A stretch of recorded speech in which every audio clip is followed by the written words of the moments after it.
मित्रांनो, रात्रीचा काळोख.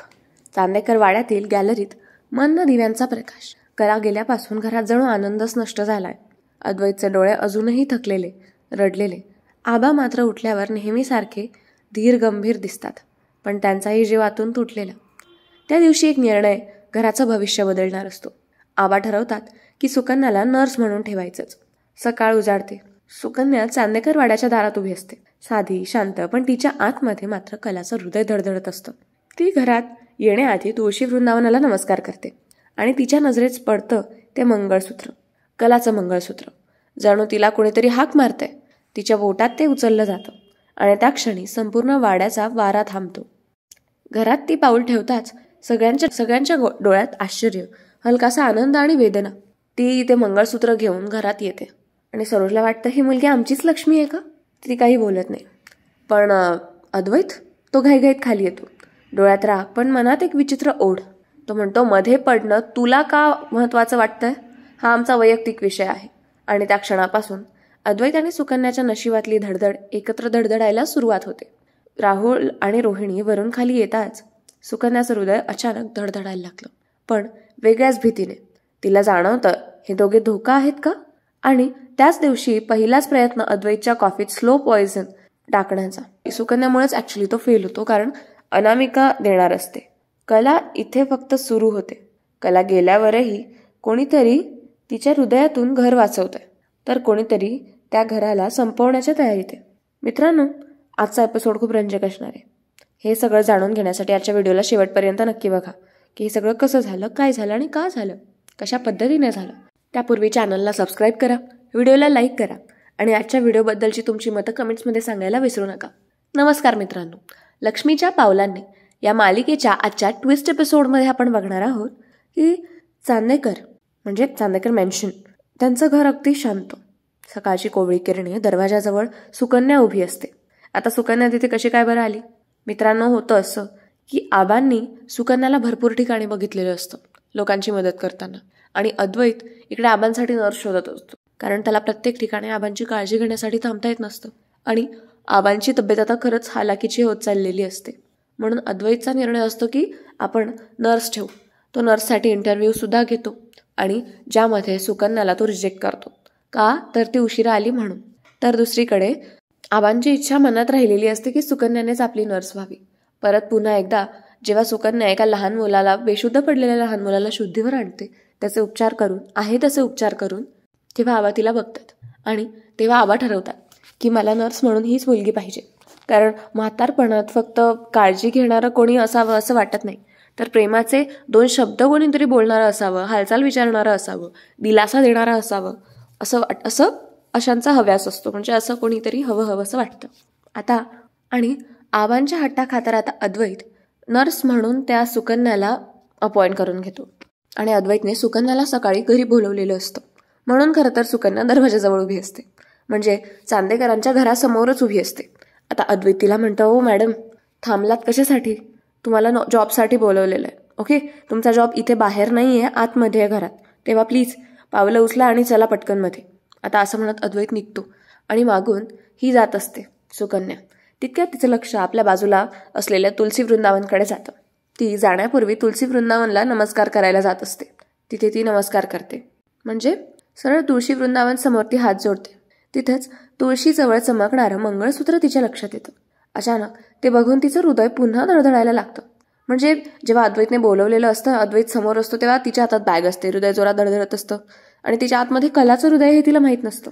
आता तिचं ते मंगळसूत्र बघून ती पुन्हा धडधडू लागते आणि स्वतःशीच म्हणते, हे इथे कसं? नक्कीच घरातल्या कोणाचं असणार आहे, कारण दिसतं तर ते चांगलं आहे. आता दुसरीकडे होतं काय माहिती आहे का? म्हणजे आता सुकन्या आतमध्ये येते आणि सगळेजण आपल्या तयारीत असतात. सकाळच्या तयारीत म्हणजे आपली गडबड असते प्रत्येकाची. आबा हॉलमध्ये असतात, कोणी ब्रेकफास्ट करत असतं, सरळ आबांजवळ न्यूजपेपर वाचत बसलेली असते. रॉकेट तर आबांच्या शेजारीच असतो. बाकीची पब्लिक सुद्धा तिथेच असते आणि अद्वैत आता त्याच्या खोलीतून येत असतो खाली. तितक्यात आता सुकन्या हळूच घरात चालत येत असते. हातात कलाचं मंगळसूत्र असतं. सुकन्या आता घरात येताना तिला बघत सरोजला काहीतरी वेगळाच भास होतो, जणू कलाच आली.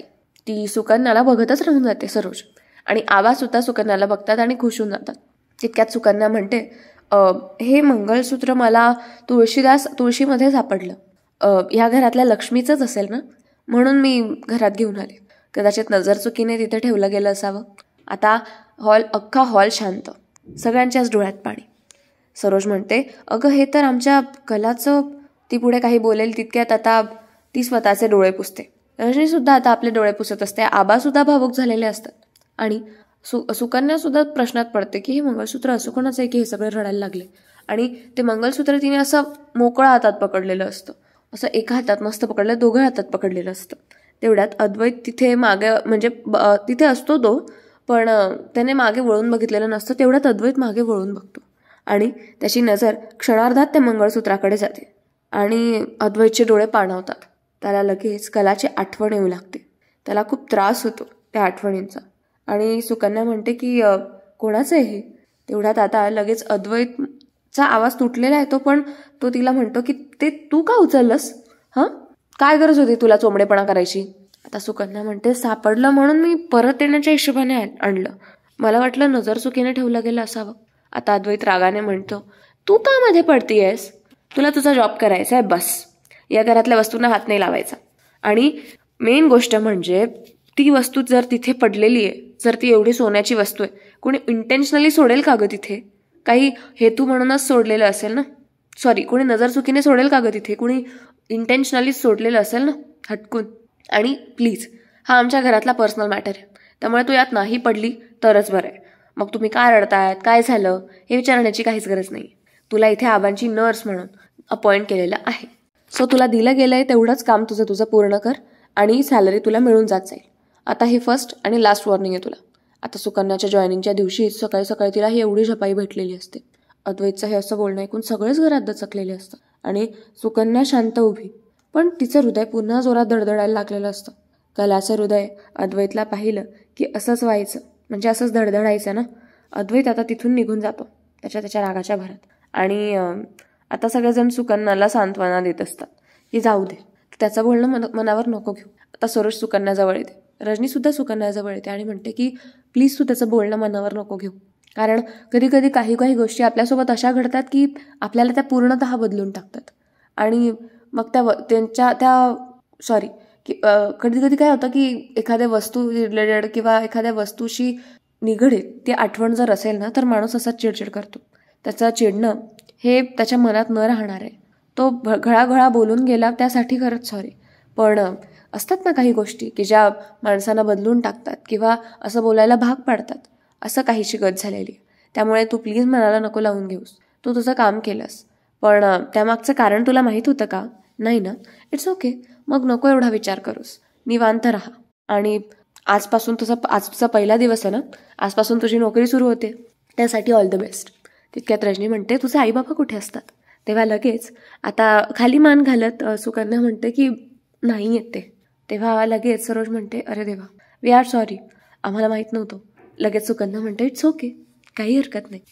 यांच्या इथे या गप्पा सुरू झालेल्या असतात. आता लगेच रजनी म्हणते, अगं बस ना, मी चहा आणते तुझ्यासाठी. सुकन्या म्हणते, हो आंटी, सॉरी, अहो काकू असू द्या, काही हरकत नाही, मी ठीक आहे.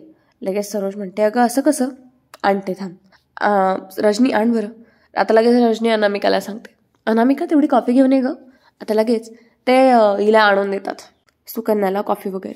आता सुकन्या आबांजवळ बसते, आबांशी छानपैकी गप्पा मारू लागते आणि आबा तिच्या गप्पांमध्ये मिसळून जातात. आता आबांशी ती एवढ्या छान छान गप्पा मारत असते की आबांना खूप दिवसानंतर, म्हणजे जवळपास कला गेल्यानंतर 6 महिन्यानंतरून एवढं सगळ्यांनी हसत खेळत मोकळेपणाने गप्पा मारताना बघितलेलं असतं. आणि सुकन्या ते अगदी चोख तिचं काम करत असते. आता आबा म्हणतात की म्हणूनच खरं तर मी तुला नर्स म्हणून इथे बोलवून घेतलं, कारण आम्ही म्हातारी माणसं असतो. आम्हाला उतार वयात फक्त गोळ्या औषधी काळजी करणाऱ्याची गरज नसते. आम्हाला अशा व्यक्तींची गरज असते की ज्या आमच्याशी गप्पा मारतील, आमच्यात मिळून मिसळून राहतील. आणि आता वेळेअभावी किंवा कामाअभावी माझ्या नातवाचं किंवा माझ्या इतर कुटुंबातील सदस्यांचं नाही ते जमत. ते काय प्रत्येक वेळेस त्यांच्या हातची कामं सोडून माझ्याशी बोलायला येतील का बरं? म्हणून खरं तर ती नर्सची आयडिया होती. आता सुकन्या म्हणते, अगदी करेक्ट आहे आजोबा तुमचं. प्रत्येक वेळेस गोळ्या औषधच त्यांचे कामं करून जातील असं नसतं. कधी कधी आपलेपणाची सुद्धा गरज पडते. त्यानंतरून मोकळेपणाने बोलण्याची सुद्धा गरज पडते.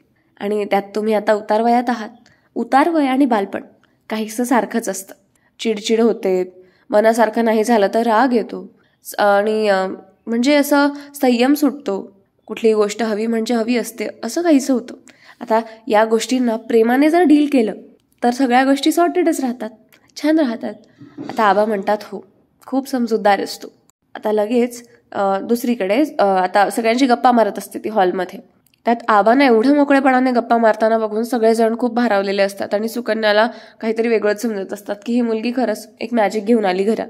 आणि आता हळूच अद्वैत जेव्हा आपल्या खोलीतून बाहेर येतो आणि वरून ढुंकून बघत असतो की काय चाललंय खाली, तेव्हा आबा त्याला इतके मोकळेपणाने गप्पा मारताना दिसतात की अद्वैत सुद्धा थक्क होतो की बापरे, चक्क आबा एवढ्या गप्पा मारतायत, म्हणजे आबा तर जणू त्यांचा आजारच विसरले असं आता अद्वैतला वाटत असतं.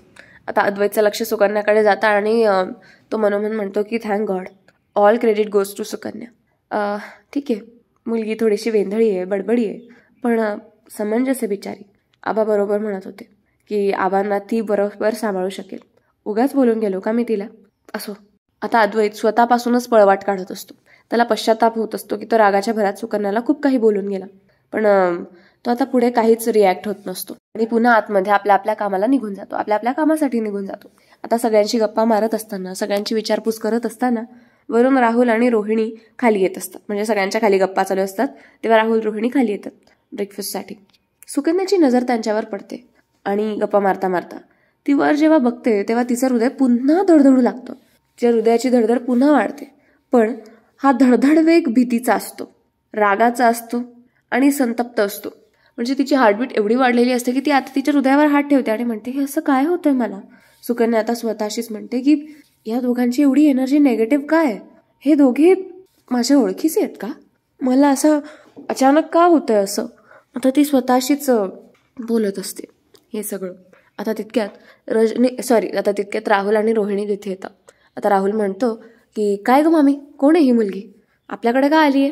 आता लगेच रोहिणी म्हणते राहुल, तुला बोलायची की पद्धत आहे की नाही, गप्प बस, मी विचारते. म्हणजे रोहिणी हळूच बोलते राहुलला हे. आता रोहिणी सरोजला विचारते की अगं त्याला असं म्हणायचं आहे की ही मुलगी कोण आहे, आणि म्हणजे कधी यापूर्वी बघितलं नाही ना आपल्या घरी. तेव्हा सरोज आता सांगू लागते, मी ओळख करून देते. आता त्या दोघींचा ती एकमेकींशी परिचय करून देते. सरोज म्हणते की ही सुकन्या पाटील, आपल्या आबांची नर्स म्हणून हिला अपॉइंट केलेलं आहे. आणि सुकन्या ही माझी नणंद रोहिणी आणि हा तिचा मुलगा राहुल, ते इथेच असतात आमच्यासोबत. ओके, सो आता यांची ओळख होते, भेट होते सुकन्याची आणि या दोघांची. आणि परिचय झाल्यानंतर राहुल रोहिणी सुकन्याकडे अगदी विचित्र नजरेने बघत असतात. मनात काळे विचार असतात त्यांच्या. आता सुकन्याच्या मनातही खूप काही शिजत असतं. ते खूप विचार करत असते की या दोघांची मी रिलेटेड आहे का, काही या दोघांना मी कुठे पाहिलेलं आहे का, काय चाललंय हे सगळं माझ्यासोबत. ही अशी अचानक धडधड वाढणं, हे असं अचानक सगळं अतिरेक होणं, काय म्हणावं याला, का होत असेल मला असं, असा विचार ती सुकन्या मनोमन करत असते. पण आता इकडे राहुल आणि रोहिणी सुद्धा मनोमन खूप काळे विचार करत असतात. राहुल मनोमन म्हणतो कला गेली फायनली, आणि आता ही कोण नवीन डोकेदुखी आणली आहे घरात, काय माहिती का आली असेल ही मुलगी. आता रोहिणी सुद्धा मनोमन म्हणते की हिला आधीच थांबवलं पाहिजे आबांचा प्रॉपर उपचार करण्यापूर्वी, नाही तर आबा तर पुन्हा धडधडीत होऊन जातील. कारण आबांना गप्पा मारताना असं खुश बघताना रोहिणीला हा विचार येत असतो. तिने 6 महिन्यांपासून आबांना एवढं खुश बघितलेलं नसतं, एवढं गप्पा मारताना बघितलेलं नसतं. आबांची विजिबल इम्प्रूव्हमेंट तिला दिसत असते की बापरे, फक्त काही वेळ झालेला आहे हिला इथे येऊन, तर आबा एवढे छान गप्पा मारायला लागले, डॅड एवढे छान मिळून मिसळून राहायला लागले. जर समजा हिने जर रोजच आपलं काम असं केलं तर आबा तर उठून पळायलाच लागतील, धावायलाच लागतील. काय केलं पाहिजे आता मी, हे सगळं ना आधीच थांबवलं गेलं पाहिजे. आता सुकन्या आता रोजची आबांची नर्स झालेली आहे. दुसरीकडे घरातली सगळी कामं ती शिकत असते. पहिले 2 दिवस तर तिच्या ट्रेनिंगमध्येच जातात रॉकेटकडून. रॉकेट तिला तिचं काम समजवत असतो. घरातली कामं ती शिकते, सर्वांच्या तब्येतीची काळजी घेते, स्पेशली आबांच्या तब्येतीची काळजी घेते. सगळ्यांना ती आता आवडायला लागलेली असते, अद्वैत वगळता. कारण अद्वैतच्या पुढे स्त्री म्हणून कलाचा जो दर्जा आहे त्या पलीकडे तो कुठल्या स्त्रीकडे बघतही नसतो आणि तो तिला ॲप्रिशिएट सुद्धा करत नसतो. मनोमन त्याला खूप वाटत असतं की ही मुलगी खूप गोड आहे, ही मुलगी सांभाळून घेते वगैरे वगैरे वगैरे. पण कुठेतरी असं त्याला मनोमन खूप छान वाटत असतं तिच्यासोबत. पण तो वेळीच भानावर येतो आणि लगेच म्हणतो, हे काय करतोय मी? ठीक आहे, ती काम वगैरे करते व्यवस्थित, पण याचा अर्थ असा नाही की तिला एवढं डोक्यावर चढवलं पाहिजे. आता नेहमीप्रमाणे तिची येण्या जाण्याची वेळ ठरलेली असते सुकन्याची, आणि सुकन्या अगदी वेळेत येत जात असते. तेव्हा आबा म्हणतात, आता सुकन्या आल्यानंतर एका दिवशी आता सुकन्या येते. सो आबा तिला म्हणतात की पोरी, तू रोज एवढ्या वेळेवर येतेस, मग तुला इंटरव्ह्यूच्या दिवशी एवढा अर्धा तास उशीर का बरं झालेला होता? आणि आता तू रोज एवढ्या वेळेवर येतेस, तू अद्वैतला म्हणजे आमच्या बोलण्याची संधी त्या दिवशी का दिलीस? म्हणजे तू लेटच का आलीस? तेव्हा आता सुकन्या सांगू लागते की काय ना, मंदिराजवळ ना एक काका आहेत, त्या आधीपासून आम्ही त्यांना आमच्यासोबत ठेवलं आहे सांभाळून, आणि म्हणजे आम्ही त्यांना सांभाळतो कारण ते थोडे बुद्धीने अधू आहेत. सो त्यांना कोणीतरी मारहाण केली की ते जखमी झालेले होते आणि आम्हाला त्यांना हॉस्पिटलाइज करायचं होतं. तेवढं नशीब माझ्या मैत्रिणीने त्यांना हॉस्पिटलाइज केलं, म्हणजे मलमपट्टी वगैरे करून आणली त्यांना जिथे जिथे लागलेलं होतं तिथे.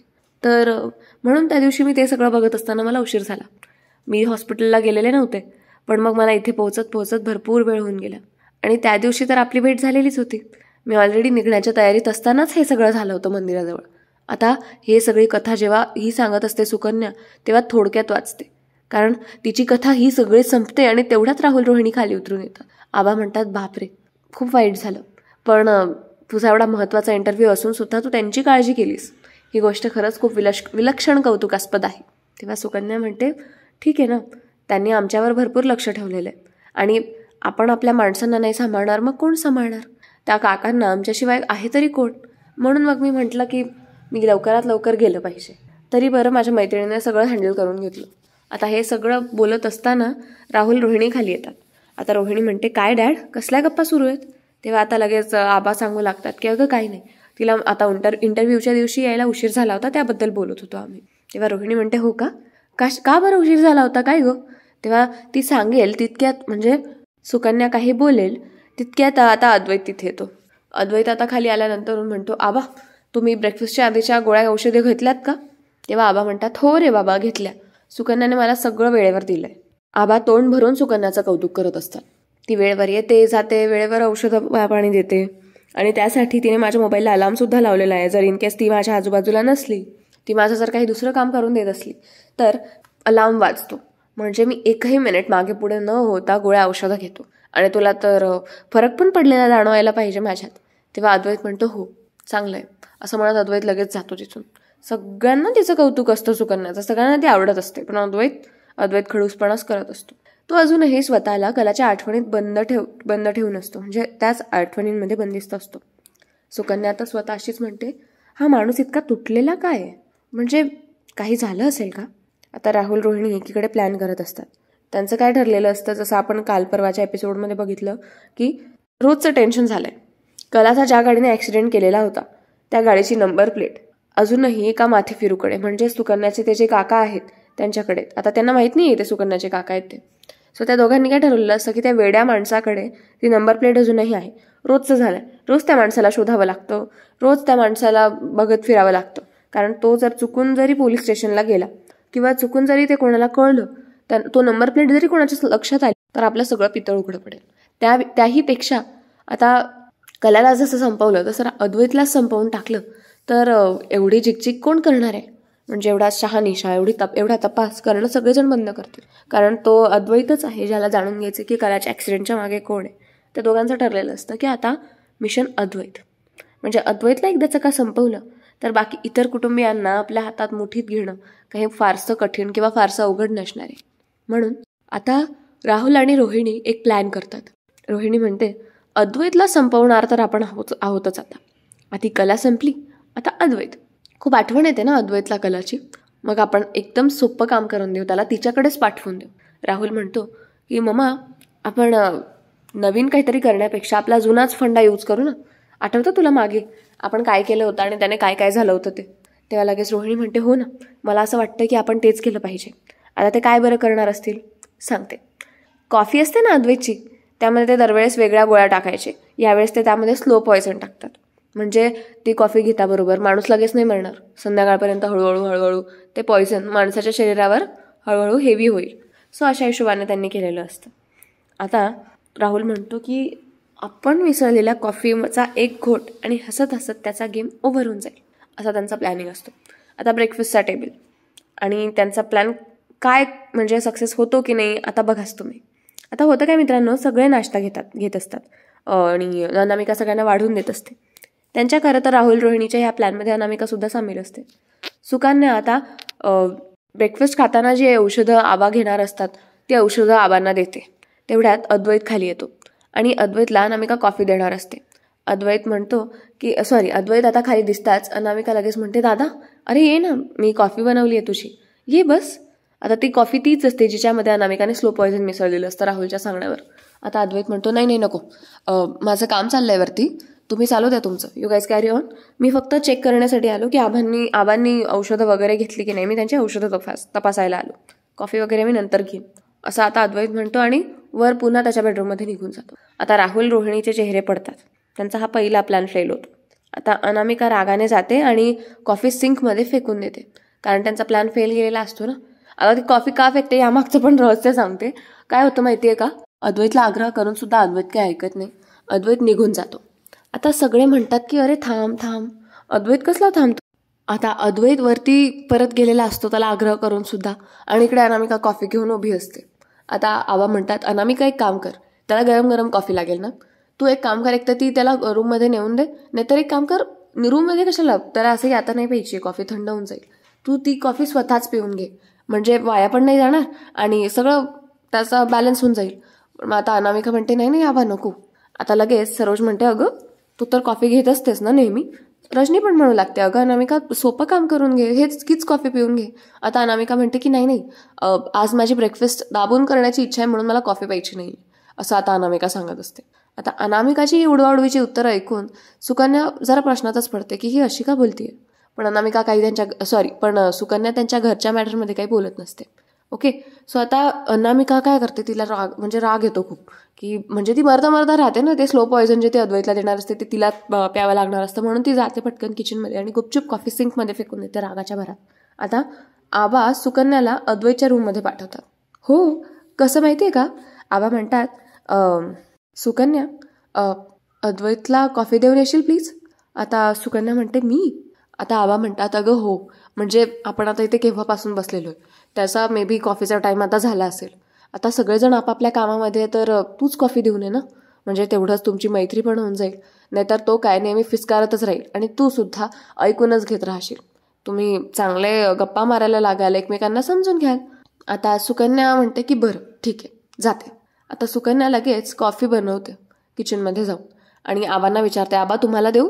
तेव्हा आबांना सुद्धा ती कॉफी देते आणि आता सुकन्या अद्वैतची कॉफी घेऊन सुकन्या अद्वैतच्या रूममध्ये जाते. वरती रूमचा ती दरवाजा नॉक करते आणि म्हणते, येऊ का. अद्वैत म्हणतो, हां कम इन. आता दोघे एकमेकांकडे बघतात आणि पहिल्यांदा शांतच असतात. सुकन्या म्हणते, कॉफी आबांनी मला तुम्हाला नेऊन द्यायला सांगितली. आता अद्वैत म्हणतो, ठेव घेईन मी. आणि तू कशाला आणत बसलीस, तू घरात बाकी कोणी नव्हतं का, अनामिका वगैरे. आता सुकन्या म्हणते की नाही होते ते, पण ते सगळे कामात बिझी होते, म्हणून आबा म्हणाले की तूच देऊ नये तुझ्या हाताने, आबांनीच द्यायला सांगितले, असं सुकन्या म्हणते. आता अद्वैत तिच्याकडे शांतपणे बघतो. पहिल्यांदाच चक्क त्याच्या चेहऱ्यावर राग नसतो. तो कप घेतो आणि एक घोट पितो, हसतो आणि म्हणतो की महिन्यांनी पहिल्यांदाच. सुकन्या म्हणते, काय झालं. अद्वैत म्हणतो, काही नाही, फक्त तुझ्यामुळे खोलीत शांतता आली. आता दोघांमध्ये छोटासा स्मित हास्य होतं, म्हणजे दोघांमध्ये गप्पाही छान छान होत असतात आणि दोघं एकमेकांना आता मिसळत असतात, मैत्री त्यांच्यामध्ये भरू लागलेली असते.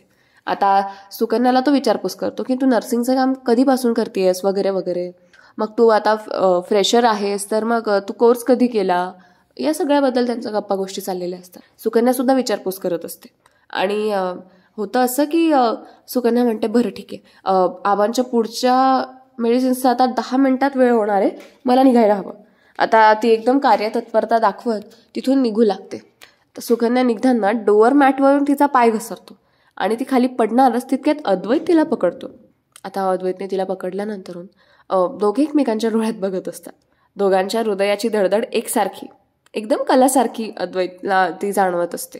अद्वैत आता दचकतो आणि म्हणजे लगेच तिला मागे करतो आणि ती सुद्धा दचकून थोडीशी मागे होते सावध होऊन.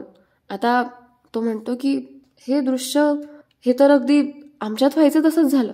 त्याला कलाची आठवण आहे, त्या आठवणींचा फ्लॅशबॅक त्याच्या डोळ्यासमोरून पुन्हा वाहू लागतो.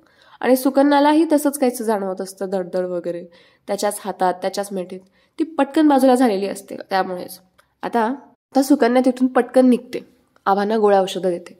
दिवसभर ती विचारातच असते की का माझं हृदय एवढं धडधडायला लागतं, का मला एवढं व्हायला लागतं असं. आणि घरातल्या प्रत्येक सदस्यांसाठी माझी बीट प्रत्येक पद्धतीने काम करत असते. काय हे वेगळ्या वेगळ्या पद्धतीने काम करत असते. तर आता अद्वैत जेव्हा आता त्याच्या खोलीत एकटा असतो तेव्हा त्याच्या डोक्यातही वादळ उठलेलं असतं. अद्वैत स्वतःशीच म्हणतो, का कुणास ठाऊक ही मुलगी माझ्या मनात का शिरतेय. म्हणजे मी स्वतःला एवढा थांबवण्याचा प्रयत्न करतोय, पण मला ही कलासारखीच का जाणवतेय. असं वाटतं की माझी कलाच आहे.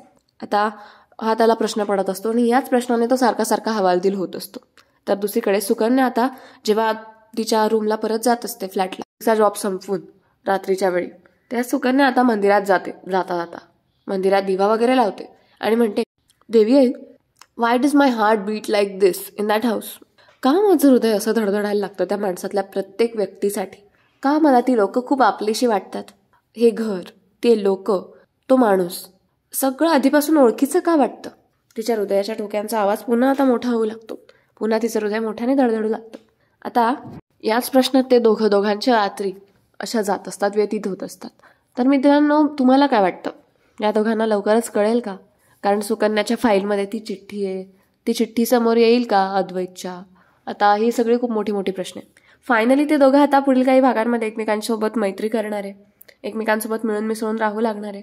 याहून पलीकडे दुसरा आनंदाचा विषय कायच असू शकतो असं मला वाटतं.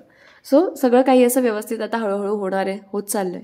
सो पुढे काय होणार आहे हे जाणून घेण्यासाठी आपले डेली एपिसोड्स बघत चला आपल्या चॅनल नाटी मराठीवर. त्याचबरोबरीने तुम्हाला आजचा ट्विस्ट एपिसोड कसा वाटला हे सुद्धा कमेंट्समध्ये सांगायला विसरू नका. व्हिडिओला लाईक करा आणि चॅनलला सबस्क्राईब करा. आणि मित्रांनो, आता वळूया आपण आपल्या कमेंट सेक्शनकडे. त्यातून पहिली कमेंट आहे सयाजी मालुसरे, त्यानंतरून आहेत शुभांगी बडेकर, धनश्री माने, प्रफुल्ल सोनवणे, भाग्यश्री पाटील. त्या म्हणतात की एपिसोड छान आहे. बहुतेक कलाचा हृदय मिळाल्यामुळे सुकन्या पण आगाऊच दाखवतील आणि अद्वैत आणि सुकन्याची केमिस्ट्री छान जमेल. हो, हळूहळू आता ऑडियन्स करेल ॲक्सेप्ट ते पण. आता शुभांगी बडेकर म्हणतात की सुकन्या हे नाव लक्षात राहत नाही ताई. ओके, हो तर आता राहील, नवीन नवीन वेळ आहे. आणि त्यानंतर आहेत मेधा जोशी, सुप्रभात ताई मला पण आवडतो. हो, सुप्रभात, प्रकाश चित्ते, त्यानंतर उमा गुडूप, प्रोडॉन गेमिंग. ओके, अशी आयडी आहे ती ॲक्च्युली. सरोज जुन्नरकर आहे, त्यानंतरून अदिती आर्ज. ओके, त्यानंतरून अमोल चहाणे. ते म्हणतात की तुम्ही सांगितलं नाही कला मालिकेतून बाहेर कशी पडली. आता ॲक्च्युली मला पण नाही माहिती त्यामागचं ठोस कारण. त्यानंतर आहेत अंजली खरात, रंजना डांगे, विजया काटे, त्यानंतर आहेत Rajeshwari Jadhav, new Stanley PMB. Okay, ही आयडी आहे सुजाता ताम्हणकर. त्यानंतर आहे आनंद केसवानी. ते म्हणतात की आता परत कारस्थानं सुरू झाले का. त्यानंतरून बाकीचे इतर लोक कुठे आहेत ते का नाही दाखवत आहे. आणि 6 महिन्यांपर्यंत पोलीस कला ॲक्सिडेंटमध्ये इन्व्हेस्टिगेशन स्टार्ट पण नाही केलेलं आहे का त्यांनी. कलाची चिठ्ठी कधी उघडेल, त्याचा शुभमुहूर्त कधी निघेल असं ते म्हणतात. त्यानंतर त्यांचं अशी मागणी आहे की सिरियल फास्ट ट्रॅक केली पाहिजे. ॲक्च्युली मला पण वाटतं की थोडं आता फास्ट पुढच्या गोष्टी झाल्या पाहिजे.